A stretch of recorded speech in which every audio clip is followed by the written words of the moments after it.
మన ప్రభువును ప్రియ రక్షకుడైన యేసుక్రీస్తు ప్రభుల వారి అతి శ్రేష్టమైన నామంలో ఈ శనివారం ఈ పరిశుద్ధాత్మ కూడికలో పాల్పంపులు పొందిన దేవుని బిడ్డలైన అందరికీ హృదయపూర్వకమైన వందనాలు.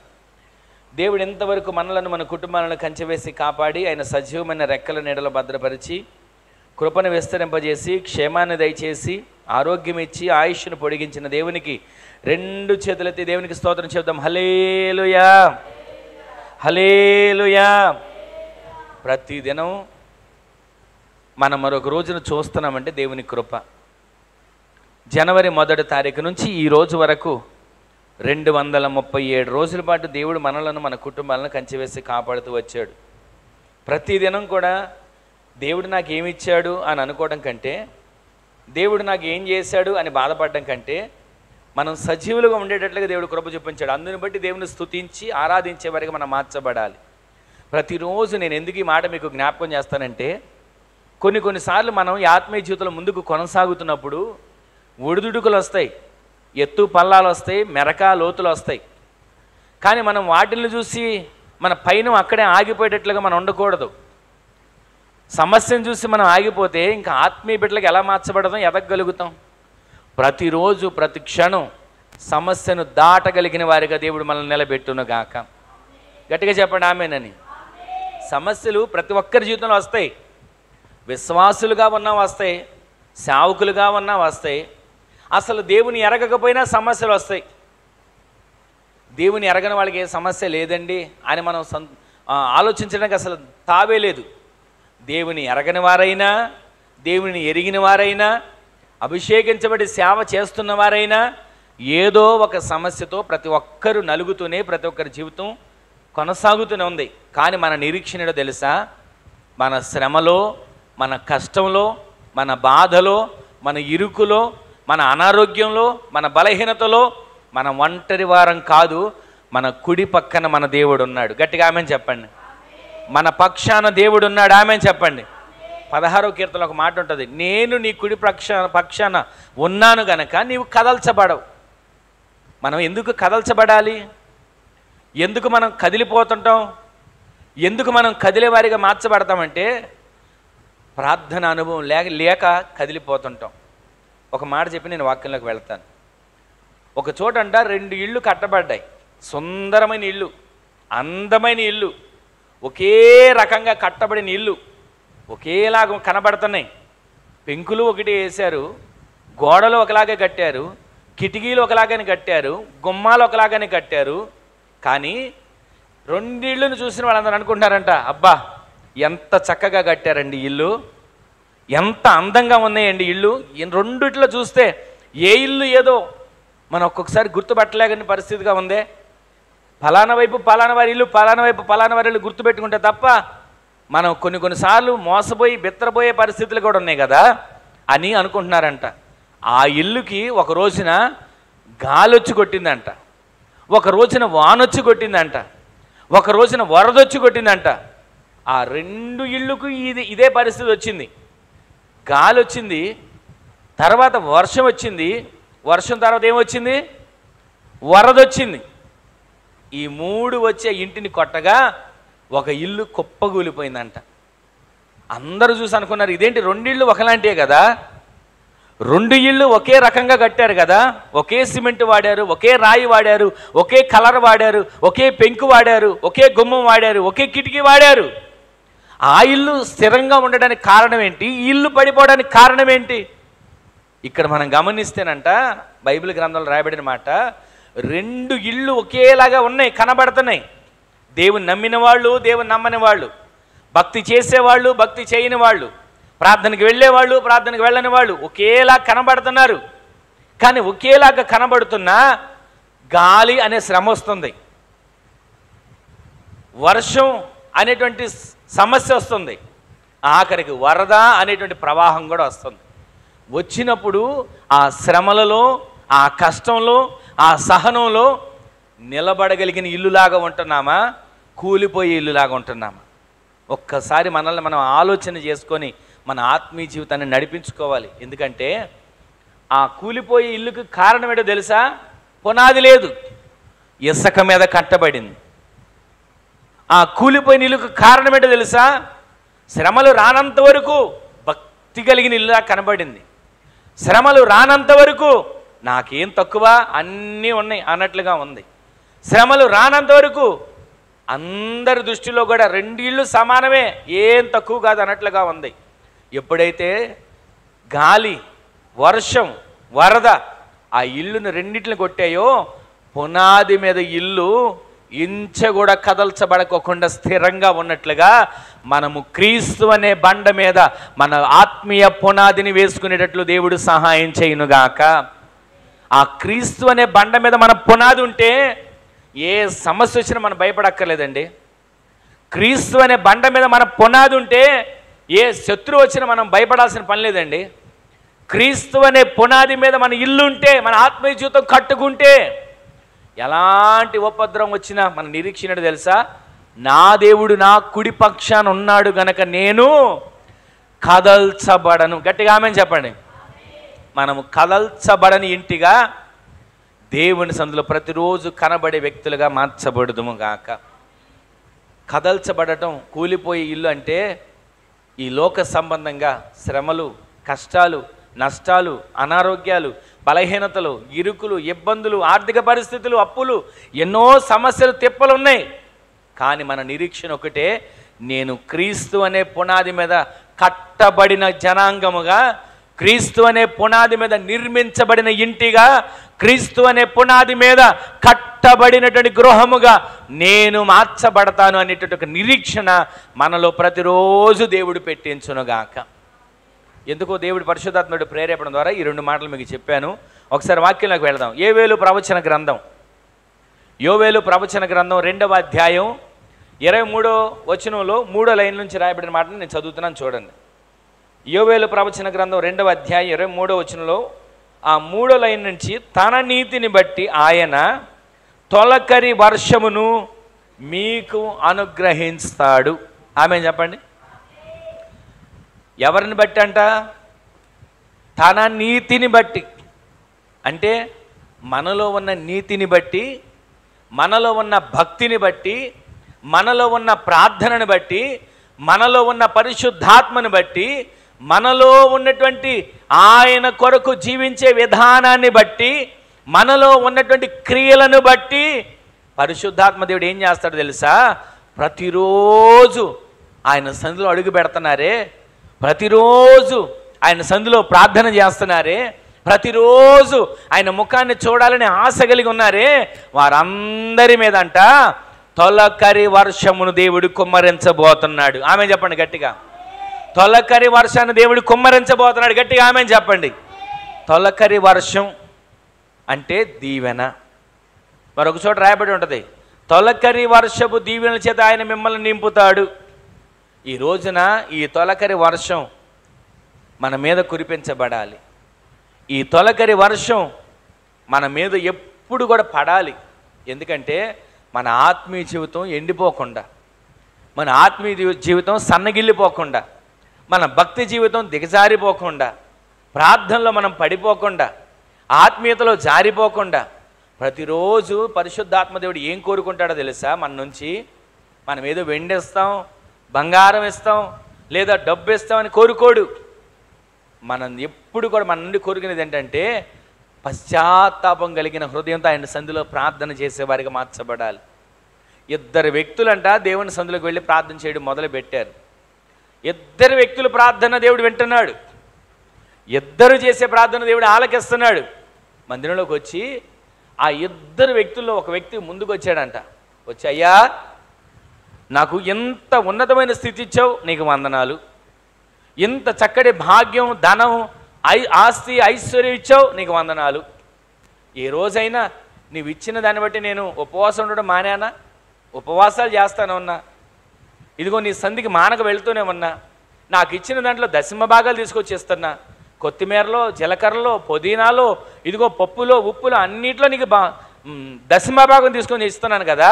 ఇంత నేను చేస్తున్నానే, నన్ను ఈ స్థితిలో ఉంచావు, నీకు వందనాలు అన్ని చివరికంటే బాగుండేది. కానీ ఆయన ఏమన్నాడు తెలుసా? ఇంకొక వ్యక్తిని చూస్తున్నాడు. తనతో పాటు అతను కూడా దేవుని సన్నిధిలో ప్రార్థన చేసుకోవడానికి వచ్చిన వ్యక్తే.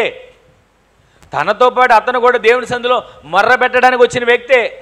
ఇతను డప్పు ఇతను కొట్టుకుంటే సరిపోయేది, ఇతని డంబం ఇతను చెప్పుకుంటే సరిపోయేది, ఇతనికి ఉన్నటువంటి ఆ హంగామా అంతా అతను చూపించుకుంటే సరిపోయేది. చివరికి అంటాడు ప్రార్థన ముగించే ముందు, ఇదిగో ఈ దరిద్రుడి వల్లే నన్ను ఉంచలేదయ్యా, అందుకు నీకు వందనాలు. ఈ మాట అయినప్పటికీ దేవునికి కొంచెం బాధ వేసింది. ఇదేంటి, అతను నా పోలికలో చేయబడిన వాడే కదా, ఇతను నా పోలికలో చేయబడిన వాడే కదా, ఎందుకని తోటి స్నేహితుడిని లేదా తోటి వాడిని చూసి దరిద్రుడని అంటున్నాడు, అతను ఎందుకని దిక్కుమాలనుడని పలుకుతున్నాడు, అతను ఎందుకని హీనస్థితికి అతని గురించి మాట్లాడుతున్నాడు అని దేవుడు కొంచెం మనసులో బాధపడే ఉంటాడు. అయితే ఇతని ప్రార్థన విన్నాడు.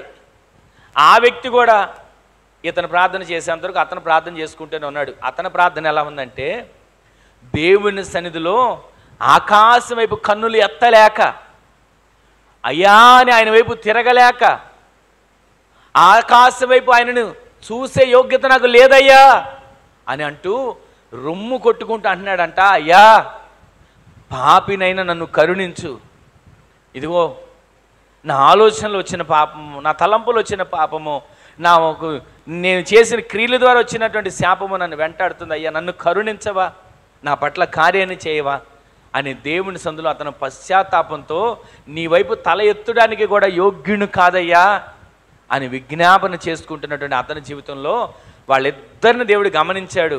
ఆ బైబిల్ గ్రంథంలో రాయబడిన మాట ఏంటంటే, చివరికి వీరిద్దరిలో ఒక్క వ్యక్తి నీతిమంతుడిగా తీర్చిదిద్దబడ్డాడు.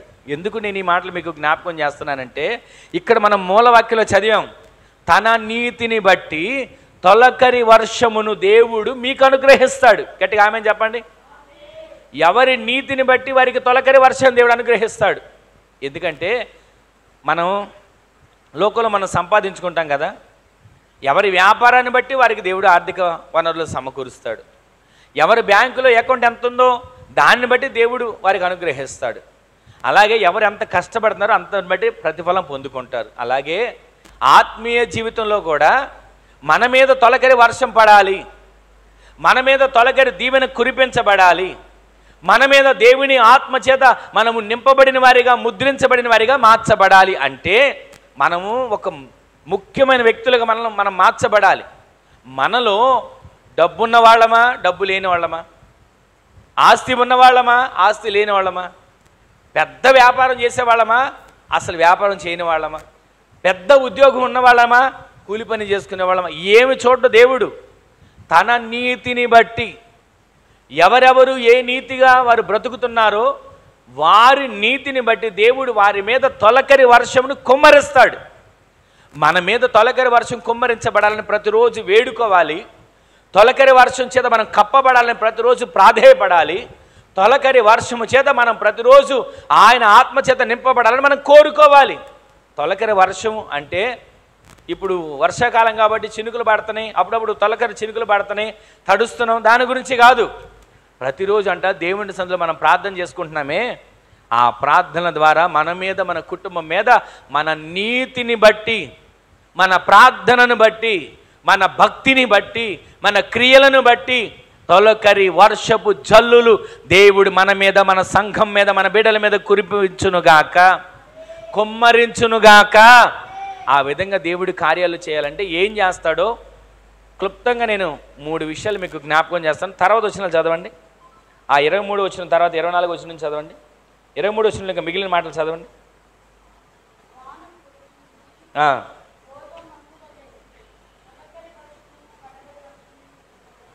తన నీతిని బట్టి ఆయన తొలకరి వర్షను కురిపించుతాడు, తర్వాత వాన కురిపించి పూర్వమందు వలె తొలకరి వర్షమును కడవరి వర్షమును మీకు అనుగ్రహిస్తాడు. మీ కొట్లు ధాన్యంతో నింపబడతాయి, మీకు ఎప్పుడు క్రొత్త ద్రాక్షరసం చేత మీరు నింపబడతారు. తర్వాత క్రొత్త తైలము గానుకలకు పైగా పొర్లి పారుతుంది. ఇక్కడ 3 దీవెనలు ఉన్నాయండి. ఒకటేమో ధాన్యం, అక్కడ ఏం రాయబడింది? మొదటిది ధాన్యం, ధాన్యంతో మీ ఇల్లు నింపబడుతుంది. రెండవది ద్రాక్షరసం, మూడవది తైలం. ఈ 3 అనుభవాలు నేను చెప్పి నేను ముగించేస్తాను. ధాన్యము అంటే మనందరికీ తెలిసినంతవరకు ఏంటంటే వరిని, ఆ పండిన పంటను, కూర్చుకున్న ధాన్యాన్ని ధాన్యం అని అంటారు. రాసులుగా పోస్తారు, బస్తాల్లో కడతారు, మిల్లులోకి తీసుకువెళ్ళి ఆడితే బియ్యం వస్తాయి, అది మనం తింటున్నాం. ఇది మనకు తెలిసింది. కానీ ధాన్యము అంటే లోక సంబంధంగా, మన ఆహార సంబంధంగా కనబడే ధాన్యం గురించి దేవుడు మాట్లాడట్లా. మీ కొట్లు ధాన్యంతో నింపబడతాయి, మీ ఇల్లు ధాన్యంతో నింపబడతాయి, మీ కలిగిన సమస్తం ధాన్యంతో నింపబడుతుంది. మీ వ్యాపారంలో సమృద్ధిని చూస్తారు, ధాన్యంతో నింపబడతాయి. లోక సంబంధంగా మనం చెప్పుకుంటూ పోతే తినే ఆహారం, మనం ఉంటున్నటువంటి ప్రతి దాన్ని బట్టి ధాన్యం గురించి లెక్కేసుకుంటాం. అయితే ఈ ధాన్యం ఏంటంటే పరసంబంధమైన ధాన్యం దేవుడు మీకు అనుగ్రహించాలి. ఆమె చెప్పండి గట్టిగా. పరసంబంధమైన ధాన్యం చదవద్దులే కానీ నేను చెప్తాను. 78వ కీర్తన 23వ చరణంలో రాబడి ఉంటుంది, ఆయన ఆకాశ తూములను మన కొరకు ఇప్పుతాడంట, అంతరిక్ష ద్వారాలు తెరుస్తాడంట. తెరిచి అక్కడ మన కోసం ఏముస్తాడు తెలుసా? ఆకాశ ధాన్యమును దేవుడు మీకు అనుగ్రహించబోతున్నాడు. గట్టిగా ఆమె చెప్పండి. ఆకాశ ధాన్యం అంటే పరలోకు నుంచి కురిపించబడే మన్నా. ఆకాశ ధాన్యం అని అంటే పరలోకు నుంచి దేవదూతలు తినే ఆహారం ఉందే, ఆ ఆహారం దేవుడు మనకు అనుగ్రహిస్తున్నాడు. ఒకప్పుడు 40 సంవత్సరాలు ఇశ్రాయేలు ప్రజలు ఆ అరణ్య యాత్ర చేసేటప్పుడు ఐగుప్తు దేశం నుంచి విడిపించబడి పాలు తేనెలు ప్రవహించే దేశానికి ప్రయాణమైనప్పుడు వారికి 40 సంవత్సరాలు కష్టపడలా, పంట పండించలా, కూర్చుకోలా, కుప్పవేయలా, వాటిలే మిల్లులో ఆడించలా. ప్రతిరోజు ఆకాశపు ధాన్యాన్ని దేవుడు కుమ్మరిస్తా వచ్చాడు. ఈ రోజున ఈ మాటను వింటున్న మన జీవితంలో, మన ఆత్మీయ జీవితంలో ఆకాశ ధాన్యం కుమ్మరించబడుతుంది. ప్రతిరోజు కూర్చుకుంటున్నామా? ఆకాశ ధాన్యం ప్రతిరోజు మన ఇంట్లోకి వస్తుంది, కూర్చుకుంటున్నామా? ఆకాశ ధాన్యం ప్రతిరోజు మన ఇంట్లోకి వచ్చినప్పుడు, మన కన్నుల ముందుకు వచ్చినప్పుడు, మన అంతరంగ జీవితంలోకి వచ్చినప్పుడు ఆ వాక్యాన్ని, ఆ ఆత్మీయ ఆహారాన్ని, ఆ ఆకాశపు ధాన్యాన్ని కూర్చుకునే వారిగా ఉంటున్నామా? ఒకసారి మీకు అర్థమయ్యే విధంగా చెప్తున్నా, మాట చదవండి ఒకసారి. ద్వితీయోపదేశకాండం 11వ అధ్యాయం 13, 14 వచనాల్లో ఒక మాట త్వరగా చదవండి. ద్వితీయోపదేశకాండం 11వ అధ్యాయం 13, 14 వచనాల్లో రాయబడిన మాట.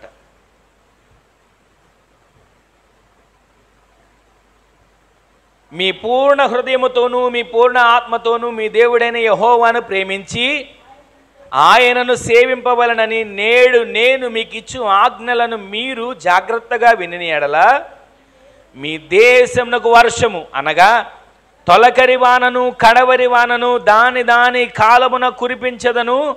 అందువలన నీవు నీ ధాన్యమును, నీ ద్రాక్షరసమును, నీ నూనెను నీవు కూర్చుకుంటావు. గట్టిగా ఆమె చెప్పండి. ఇప్పుడు ఎప్పుడంట?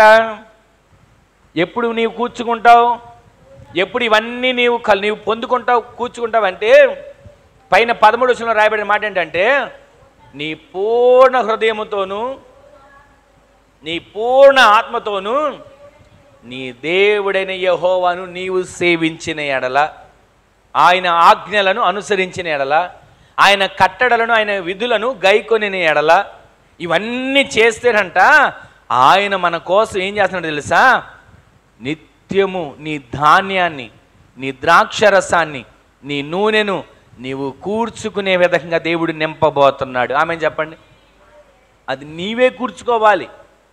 ఎవరో కూర్చేస్తారులేండి, మా పితరులు కూర్చేస్తారులేండి, మా తల్లిదండ్రులు కూర్చేస్తారులేండి, మా బంధువులు కూర్చేస్తారులేండి, లేదా నా కుటుంబంలో నా యజమాని, నా భర్త కూర్చేస్తాడులేండి అంతకు వీల్లేదు. అక్కడ రాయబడి మాట తెలుసా? నీ ధాన్యము, నీ ద్రాక్షరసము, నీ నూనె నీవు కూర్చుకోవాలి. ప్రతిరోజు వీటిని నీవు కూర్చుకునే పనిలో ఉండాలి. కష్టపడడం ఎంత ముఖ్యమో, వండుకోవడం ఎంత ముఖ్యమో, ఆహారం సమయాన్ని తినడం ఎంత ముఖ్యమో, పని చేసుకోవడం ఎంత ముఖ్యమో, ప్రార్థన చేసుకోవడం ఎంత ముఖ్యమో, ప్రతిరోజు వాక్యాన్ని, ఆకాశపు ధాన్యాన్ని కూర్చుకోవడం అంతే ముఖ్యం. ఇక్కడ రాబడిన మాట ఏంటంటే నీవు కూర్చుకోవాలి. ధాన్యం అంటే ఆకాశము నుంచి ఆ రోజు పితరులకు మన్నాను కురిపించాడు. ఇప్పుడు మన కోసం ప్రతిరోజు వాక్యం అనే మన్నాన్ని కురిపిస్తున్నాడు, వాక్యం అనే ఆహారాన్ని కురిపిస్తున్నాడు. అందుకే కదా వాక్యంలో రాయబడి ఉంటుంది, మనుష్యుడు రొట్టె వలన కాదు కానీ దేవుని నోట నుండి వచ్చే మాట వలన జీవిస్తాడు, జీవిస్తాడు, జీవిస్తాడు. ఈ రోజున మనం దేని ద్వారా బ్రతుకుతున్నాం? నేనండి ప్రతిరోజు బిర్యానీ తింటే బ్రతుకుతానండి, నేనండి మొక్క లేకపోతే ముద్ద దిగదండి, నేనండి ఇదిగో అసలు ఈ కూర అంటేనే నాకు నచ్చదండి అని దీని ద్వారా మనం బ్రతుకుతున్నామేమో. దేవుని వాక్యం సెలవిస్తుంది, నీవు ప్రతిరోజు వాక్యం అనే ఆహారం ద్వారా బ్రతకాలి.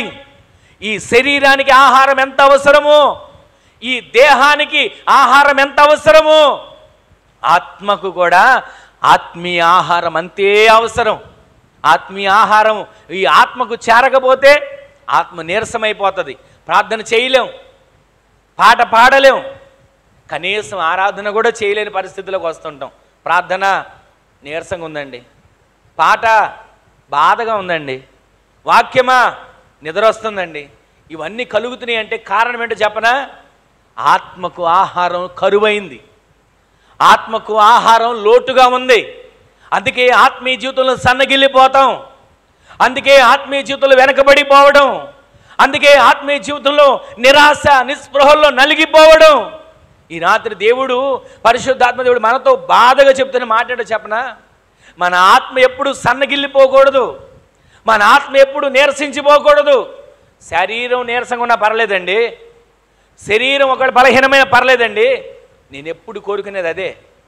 శరీరం నీరసం గురించి, శరీరం బలహీనత గురించి పెద్దగా ఆలోచించను. ఎందుకంటే నీరసం వచ్చిందా కాసేపు అలా ఉంటాను తప్ప దానికోసం పెద్దగా పాకులాడతాం కానీ ఇది బాగోలేదు ఇది బాగోలేదని అనుకోవడం కానీ ఎప్పుడు నేను అనుకోను. ఎందుకంటే ఆత్మలో మనం ఎప్పుడు ఉజ్జీవం చేత నింపబడే వారిగా మార్చబడాలి. ఆమేన్ చెప్పండి. మన ఆత్మ ఎప్పుడు రగులుతూ ఉండాలి. ఆమేన్ చెప్పండి. మన ఆత్మ ఎప్పుడు మండుతూ ఉండాలి. ఆమేన్ చెప్పండి.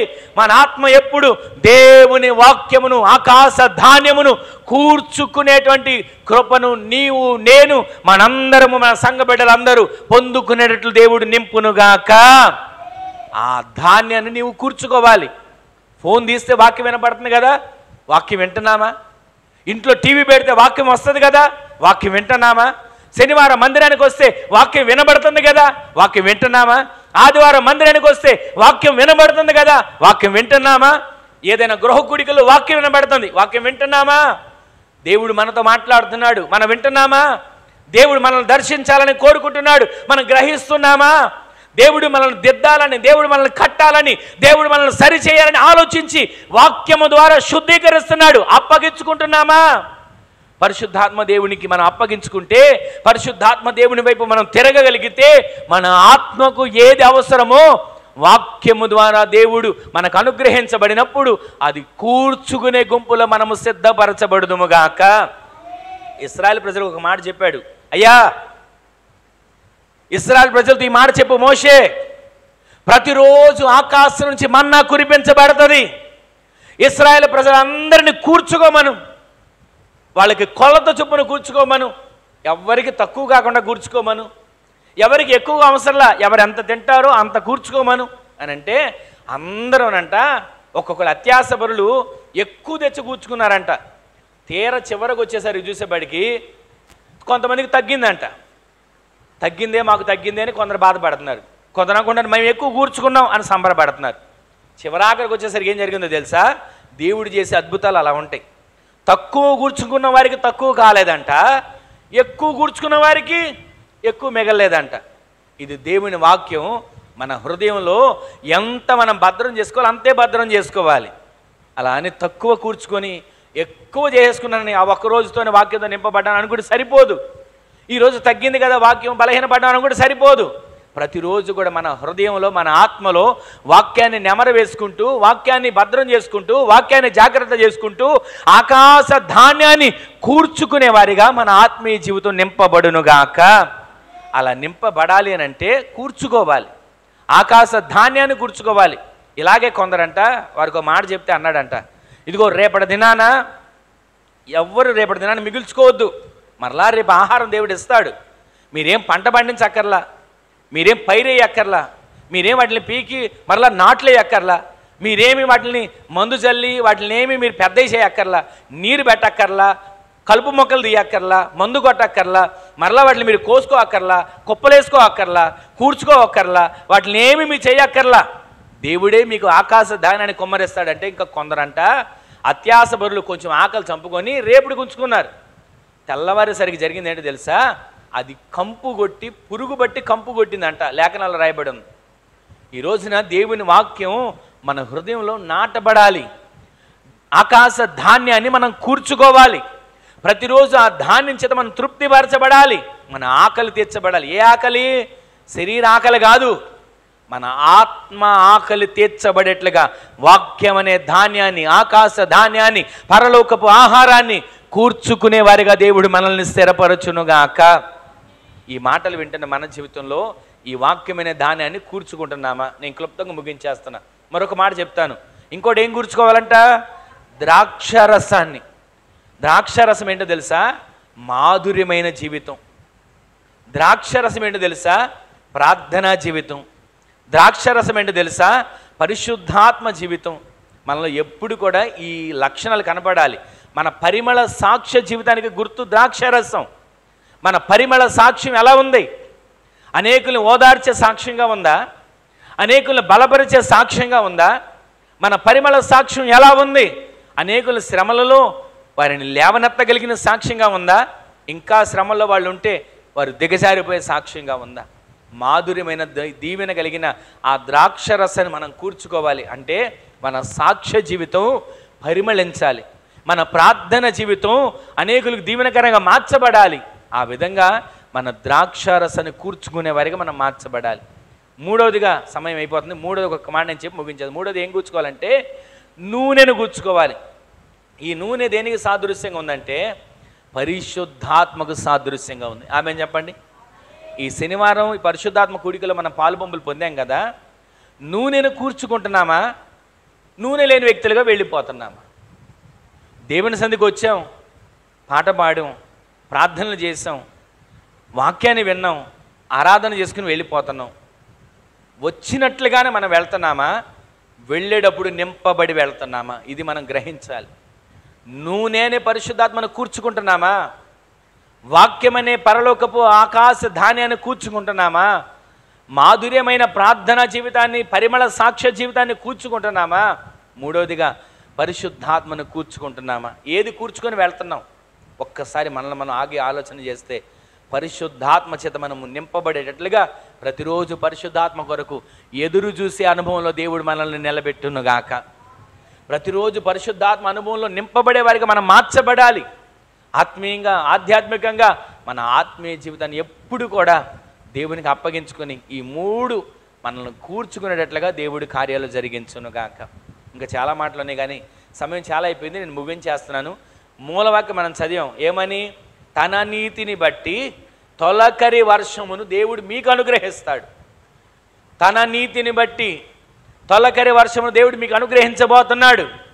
నీ నీతిని బట్టి నీ కుటుంబం తొలకరి వర్షం చేత నింపబడాలి. ఆమె చెప్పండి. నీ నీతిని బట్టి మన సంఘం తొలకరి వర్షం చేత నింపబడాలి. ఆమె చెప్పండి. నీ నీతిని బట్టి సంఘమంలో ఉన్న వారందరూ కూడా తొలకరి జల్లుల చేత నింపబడేటట్లుగా మార్చబడుదురుగాక.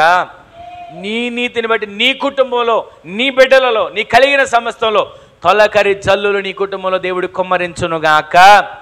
ఆ తొలకరి వర్షం పడితేనంట నీవు ఏం చేయాలి? ధాన్యాన్ని కూర్చుకోవాలి, ఆకాశ ధాన్యాన్ని. నీవు ఆ తొలకరి జల్లులు పడిన తర్వాత మధురమైన ద్రాక్షరసాన్ని కూర్చుకోవాలి, ప్రార్థన జీవితాన్ని, సాక్ష్య జీవితాన్ని కూర్చుకోవాలి.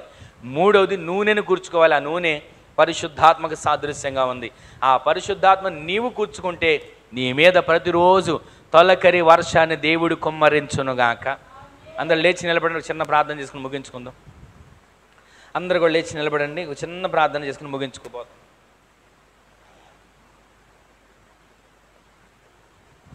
ఒక చిన్న ప్రార్థన చేసుకుందాం, ఎవరికి వారమే.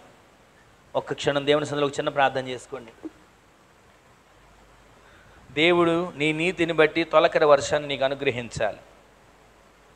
దేవుడు నీ నీతిని బట్టి తొలకరి వర్షం చేత నిన్ను తడపాలి. ఆ తొలకరి వర్షం చేత నీవు తడపబడితే పూర్ణ ఆత్మతో, పూర్ణ హృదయముతో దేవుని సేవిస్తావు. ఆ తొలకరి వర్షం చేత నీవు తడపబడితే దేవుని ఆజ్ఞలను గైకొంటావు. ఆ తొలకరి వర్షం చేత నీవు తడపబడితే ఆయన ఆజ్ఞలను పాటిస్తావు, ఆయన విధులను గైకొంటావు, ధర్మశాస్త్రం ప్రకారంగా నడిపించబడడానికి అప్పగించుకుంటావు, వాక్యానుసారంగా జీవించడానికి ఇష్టపడతావు. ఆ తర్వాత జరిగే 3 కార్యాలు ఏంటంటే ఈ విధంగా నడిపించబడే మీ జీవితంలో, నీ జీవితంలో నీవు కూర్చుకోవాల్సిన 3 ఉన్నాయి. ఒకటి, ధాన్యాన్ని కూర్చుకోవాలి, ఆకాశ ధాన్యాన్ని. వాక్యమనే మన్నాను కూర్చుకోవాలి. రెండవది, నీవు ద్రాక్ష రసాన్ని కూర్చుకోవాలి.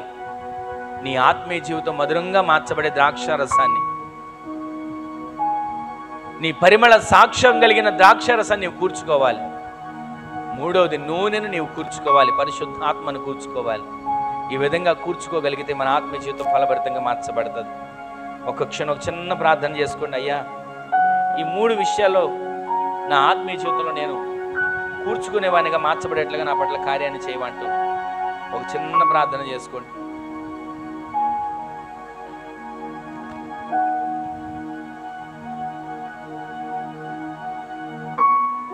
నీ సంగములో స్తుతి ఆరాధనలో రుచి చూపితివి పరిశుద్ధాత్మను.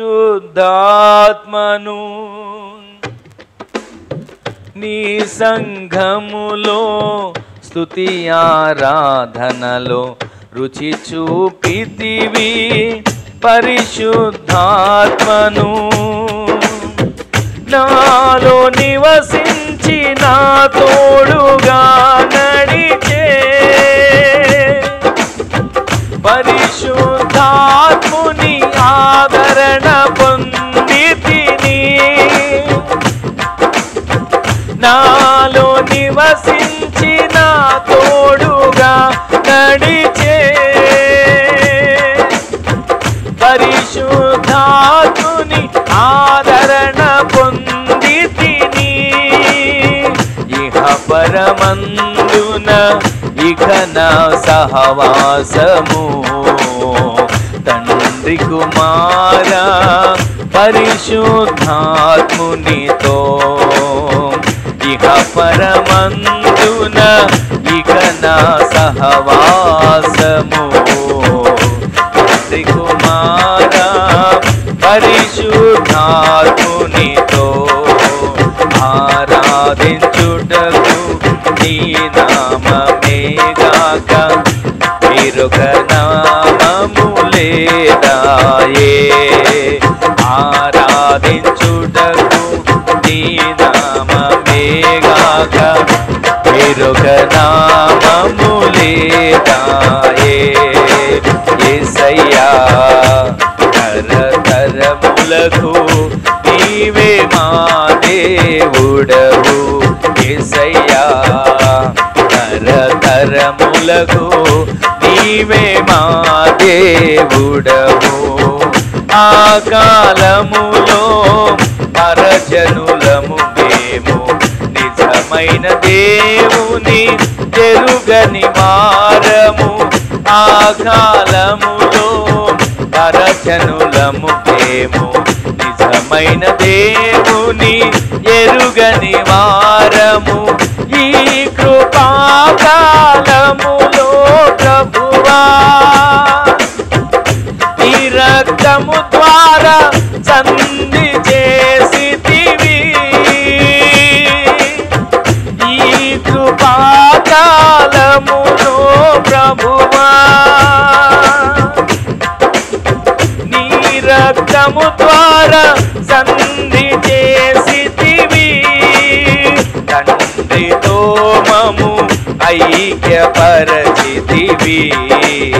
నిబంధనా జనులని ముద్ర వేసితివి. తండ్రితో మము ఐక్యపరచితివి. నిబంధనా జనులని ముద్ర వేసితివి. ఆరాధించుటకు నీ నామమేగాక వేరొక నామము. అందరు కలిసి ఆరాధించుటకు నీ నామమేగాక వేరొక నామము లేదాయే. యేసయ్యా, తరతరములకు నీవే మా దేవుడవు. యేసయ్యా తరతరములకు నీవే మా దేవుడవు, నీ నామమున ప్రార్థన చేయు జనులను విడిపించి నడిపించినావు, నీ నామమున ప్రార్థన చేయు జనులను విడిపించి నడిపించినావు, నీ నామమున ప్రార్థన చేయు జనులను విడిపించి నడిపించినవావు, నీ నామమున ప్రార్థన చేయు జనులను విడిపించి నడిపించినావు. పాలు తేనెలు ప్రవహించు దేశములో క్షేమముగానే నివసింపజేసితివి, పాలు తేనెలు ప్రవహించు దేశములో క్షేమముగానే నివసింపజేసితివి, నమ్మదగిన దేవుడవు నీవే,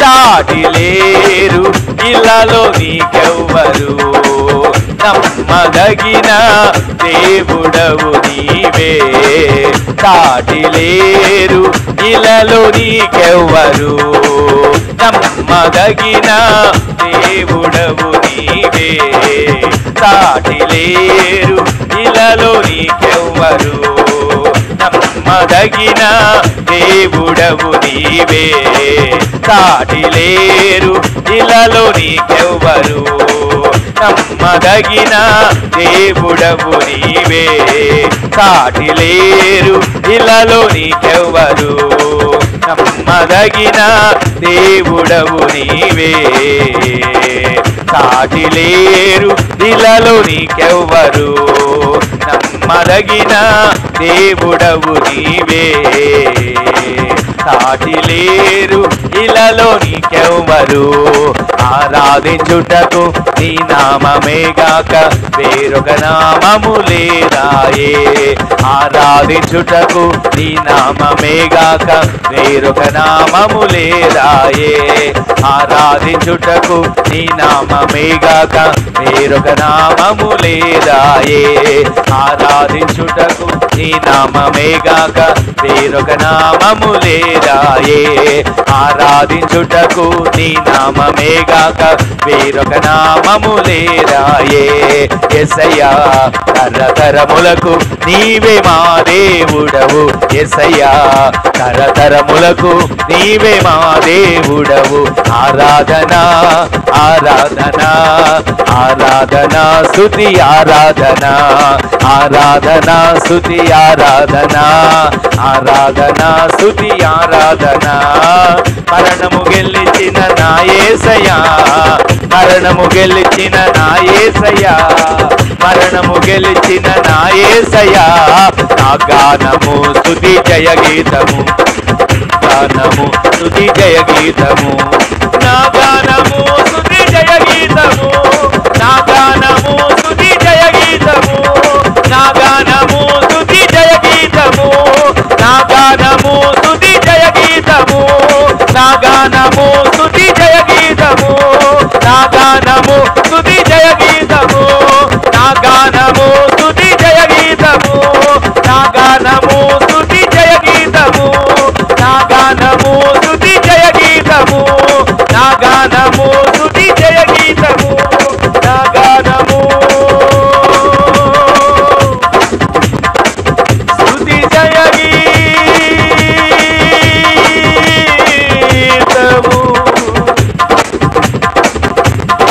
ఆరాధన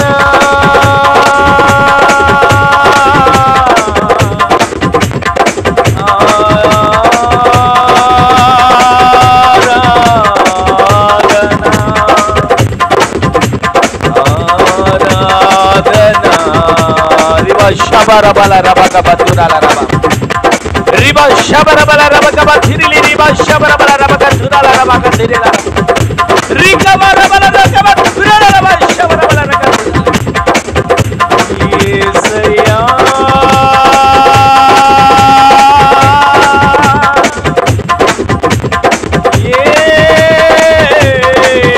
Yesaya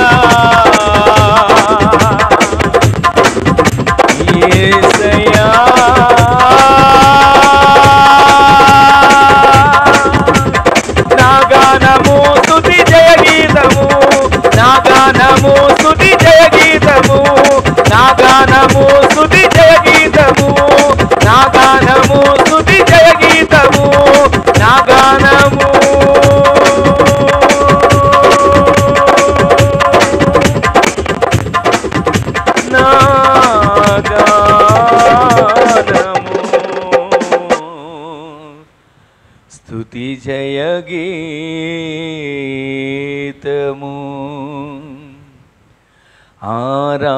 ఆరాధించుటకు నీ నామమేగాక వేరొక నామము లేదాయే. యేసయ్యా తరతరములకు నీవే మా దేవుడవు.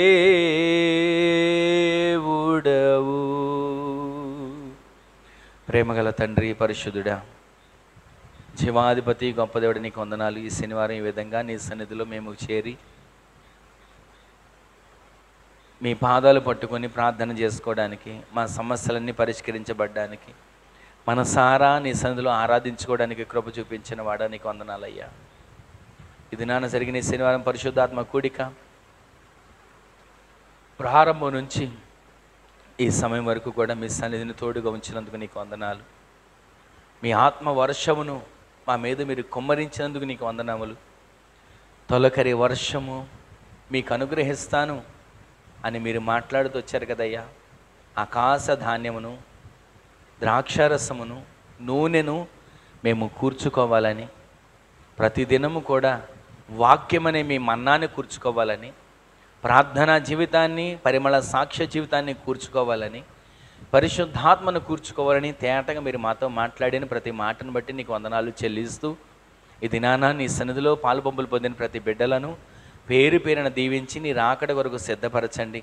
రేపటి దినాన జరగబోతున్న సకల కోటి పరిశుద్ధుల ఆదివారపు ఆరాధన మీ నామాన్ని మహిమకరంగా మార్చండి. ప్రారంభం నుంచి నీ అగ్ని మండాలి, మీ ప్రభావం దిగి రావాలి నాయన. ఇదిగో ఈ మందిరం అంతా నీ అగ్నిలాగా నాయన ధూమం చేత నింపబడినట్లుగా కార్యాలు జరిగించండి. రేపటి దినాన్ని నీ సందులో ఎవరు అడుగు పెడుతున్నా నా ప్రార్థన మందిరంలో నేను వారిని ఆనందింపజేస్తానని వాగ్దానం చేసిన వాడా, నీ సన్నిధిలో అడుగు పెడుతుండగానే నీ కుడి చేతిలోని ఎడమ చేతిలోని దీవెనల చేత బిడ్డలు నింపబడాలి. సమస్యలతో వచ్చిన వారు పరిష్కరించబడాలి. అనారోగ్యాలతో వచ్చిన వారు ఆరోగ్యంగా వారి హృదయాలు, జీవితాలు మార్చబడాలి. ఎంత దూరం నుంచి బిడ్డలు వస్తున్నా వారి ప్రయాణంలో మీరు తోడే ఉండండి అయ్యా. కుటుంబాలుగా నడిపించండి. రానివ్వకుండా అడ్డుపడుతున్న దుష్టుడి వాడి క్రియలను బంధించండి. రేపటి దినాన మంచి వాతావరణం దయచేయండి. పొడి వాతావరణం అనుగ్రహించండి. రహదారులన్నీ ఆరిన పొడి నేలగా మీరు మార్చండి నాయన. ఇదిగో నా తండ్రి, రేపటి దినాన జరుగుతున్న ఆరాధనలో వాడబడుతున్న ప్రతి పరికరాలపైన మీరు రక్త ప్రోక్షణ ఉంచండి తండ్రి. ఇదిగో నాయన పాటల ద్వారా మహిమను పొందుకొనండి. ప్రారంభ ప్రార్థన ద్వారా మీరు మహిమను పొందుకొనండి తండ్రి. రేపటి దినాన నీ సంధికి కుటుంబాలకు బిడ్డలు నడిపించబడినట్లుగా సహాయం చేయండి. రానివ్వకుండా అడ్డుపడుతున్న దుష్టుడు, వాడి క్రియలు, వాడి బంధకాలు ఇప్పుడే యేసు నామములో తెంచివేయబడును గాకని ప్రార్థన చేస్తున్నాం. కుటుంబాల బిడ్డలు నడిపించి నీ సంధిలో ఆరాధించే భాగ్యాన్ని దయచేయండి తండ్రి. వాక్యమైన దేవునిగా మీరు రేపటి దినాన్ని మీ దాసులు నిలబెట్టుకుని మాతోనూ మీరు మాట్లాడండి. రేపటి దినాన్ని ఆత్మ ఆరాధనలో ఆత్మ కార్యాలు జరిగించండి. ఆరాధిస్తున్నప్పుడు బలహీనతలు దూరపరచబడాలి. ఆరాధిస్తున్నప్పుడు సమస్యలకు ముగింపు కలగాలి. ఆరాధిస్తున్నప్పుడు నీ సన్నిధి చేత ప్రతి వారు నింపబడాలయ్యా. రేపటి దినాన్ని ఆరాధన అనంతరం మీ దాసులు ఎవరి కొరకు ప్రార్థించినా మీ దాసుని హస్తాలు మరుగు చేయండి. చాచిన నీ బాహు చాపండి. ఒక్కొక్కరి జీవితాల్లో ఆత్మకార్యాలు జరిగించండి. సమస్తాన్ని క్రమంగా, మర్యాదగా, మీ నామాన్ని మహిమకరంగా, సంఘానికి, సేవకు, పరిచర్యకు దీవెనకరంగా మార్చమని ఘనత, మహిమ, ప్రభావాలు మీకు ఆరోపిస్తూ ఈ దినాన అయ్యా ఇదిగో మాకన్నా ముందుగా వచ్చిన మీరు నాయన ఇదిగో ఒక్కొక్కరిని మీరు దర్శించారు. ఈ దినాన ఎవరెవరు అడుగుపెట్టారో వారి కుటుంబాలు మీరు దర్శించబోతున్నారు. తొలకరి వర్షపు జల్లుల చేత ప్రతి ఒక్కరి కుటుంబాలు నింపబడునుగా కానీ ప్రార్థన చేస్తూ బిడ్డలందరినీ మీ చేతులకు అప్పగించుకుంటూ ఘనత, మహిమ, ప్రభావాలు మీకు ఆరోపిస్తూ నజరేయుడైన యేసుక్రీస్తు పరిశుద్ధమైన శక్తిగల నామంలో స్తుతించి ప్రార్థించి అడిగి వేడుకొని పొందుకొని ఉన్నాము తండ్రి. ఆమేన్, ఆమేన్, ఆమేన్. మన తండ్రి అయిన దేవుని యొక్క ప్రేమ, కుమారుడునైన ప్రభు అయిన యేసుక్రీస్తు వారి యొక్క కృప, మహాకనికరం, పరిశుద్ధాత్మ దేవుని యొక్క అన్యోన్య సహవాసమైన సన్నిధి ఇప్పుడును ఎల్లప్పుడూ నిరంతరము మనకును, మనవలే ప్రార్థించే సకల పరిశుద్ధులకును, సంఘానికి, పరిచర్యకు, సేవకుని కుటుంబానికి కృప సదాకాలం సమృద్ధిగా తోడై ఉండి నడిపించునుగాక. ఆమేన్. హల్లెలూయా, హల్లెలూయా, హల్లెలూయా. అందరికీ వందనాలు. ప్రభు మిమ్ములను, మీ కుటుంబాలను దీవించునుగాక. ఆమేన్, ఆమేన్.